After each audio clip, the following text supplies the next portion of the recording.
आगे की गाथा देखते हैं। सम्यक्त मोहनीय और मिश्र मोहनीय, इनकी जो पहले स्थिति थी वह सत्तारूप स्थिति, पहले कितनी स्थिति थी मिथ्यात्व में आने पर? अंत कोड़ा कोड़ी सागर हो सकती है, अधिक भी हो सकती है, परंतु अंत कोड़ा कोड़ी सागर होती है। ये अधिक क्यों हो सकती है? देखो, जो औपशमिक सम्यक्त्व प्राप्त करता है उसके पहले जो 5 करण लब्धि होती है, उसमें प्रायोग्य लब्धि में सभी कर्मों की स्थिति अंतः कोड़ा कोड़ी प्रमाण हो जाती है। तो सम्यक्त्व प्राप्त होने पर मिथ्यात्व की स्थिति अंतः कोड़ा कोड़ी सागर है। परंतु जो वेदक सम्यक सादी मिथ्या दृष्टि है, एक बार जिसने सम्यक्त्व प्राप्त किया है, जो मिथ्यात्व में गया है, अब वो मिथ्यात्व का नया बंध करेगा कि नहीं करेगा? हाँ? अधिक से कितना कर सकता है? 70 कोड़ा कोड़ी सागर का होगा।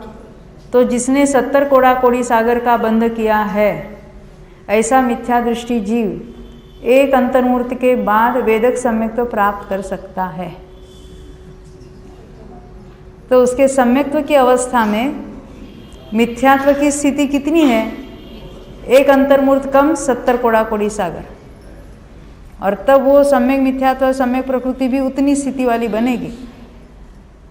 यानी ये परिणामों की कितनी विचित्रता है कि एक अंतर्मूर्त पहले इतने संक्लेश परिणाम किए कि मिथ्यात्व की उत्कृष्ट स्थिति 70 कोड़ा कोड़ी की बांधी, और अंतर्मूर्त के पश्चात केवल एक एक निश्चय की एक एक समय गल गया है और उसकी स्थिति एक अंतर्मूर्त ही कम हुई है।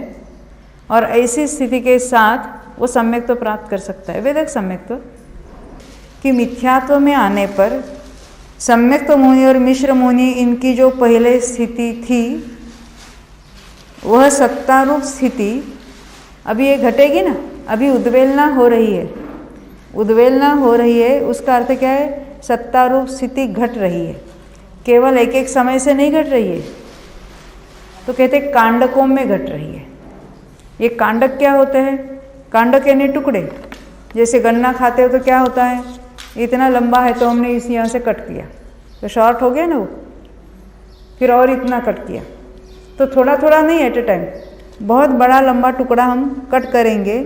ऐसे बहुत अनेक निषेक एक समय में कट होते हैं, एक समय में नहीं होते, अंतर्मूर्त में होते हैं, तो उसको कहेंगे कांडक।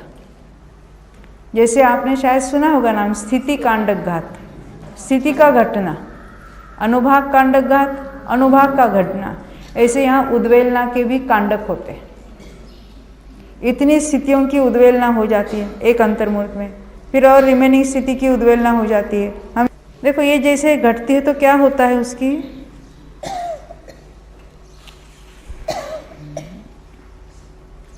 हाँ, हम देखते हैं इसको। ये अभी यहाँ अपने पास चार्ट नहीं है, ये निषेक रचना ऐसी है। ये जो आड़ी लाइन बताई है इसको कहेंगे निषेक। निषेक किसको कहते हैं मालूम है? परमाणुओं के समूह को। कैसे समूह हुए? जिनमें समान स्थिति पाई जाती है। नीचे का निषेक वर्तमान का निषेक है और ऊपर के निषेक भविष्य के निषेक है। सत्ता में जो कर्म पड़े हैं वो अनंत परमाणु में अलग अलग अपनी अपनी स्थिति होती है। वो कब वर्तमान समय के पास कौन से है और ऊपर कौन से पड़े हैं, हमेशा काल की बात नीचे से ऊपर समझाई जाती है। तो ये नीचे है वो वर्तमान है। अभी हम यहाँ सम्यक प्रकृति ले लो या सम्यक मिथ्यात्व को ले ले, उसकी अपनी अपनी निषेक रचना होगी। उसका उदय तो नहीं है, उदय मिथ्यात्व पे। वो वर्तमान का निषेक मिथ्यात्व रूप से उदय में आएगा, परंतु सत्ता में इतने सारे निषेक पड़े हैं। तो उद्वेलना होती है ने क्या होता है? तो ऊपर के पल्ले के असंख्यात वे भाग प्रमाण निषेक, उसमें से पहले समय में थोड़े संक्रमिथ्यात्व रूप हो जाते हैं, उद्वेलना होते हैं। दूसरे समय में और थोड़े, तीसरे समय में और थोड़े, चौथे समय में और थोड़े। एक अंतर्मूर्त में इतने सभी निषेकों का अभाव हो जाएगा, उद्वेलना हो जाएगी इतने की। एक अंतर्मूर्त में कितने निषेक नष्ट हो गए? पल्ले के असंख्यात विभाग प्रमाण। एक बार एक अंतर्मूर्त में इतना हुआ, फिर दूसरे अंतर्मूर्त में। अंतर्मूर्त का अर्थ हर बार 48 मिनट नहीं समझना, वो सेकंड या भी उसके भी बहुत छोटा अल्पकाल होता है। तो इतने इतने छोटे छोटे काल में ये इतने इतने निषेक सारे नष्ट हो रहे हैं, मिथ्यात्व रूप हो रहे हैं। एक कांडक हुआ, फिर दूसरा कांडक हुआ, फिर तीसरा कांडक हुआ, हर बार पल्ले के असंख्यातवे भाग प्रमाण निषेकों का नष्ट होकर मिथ्यात्व रूप परिणमन चलता रहता है। तो इनकी स्थिति घटेगी कि नहीं घटेगी? और मिथ्यात्व की जितना बंध है उतना रहेगी।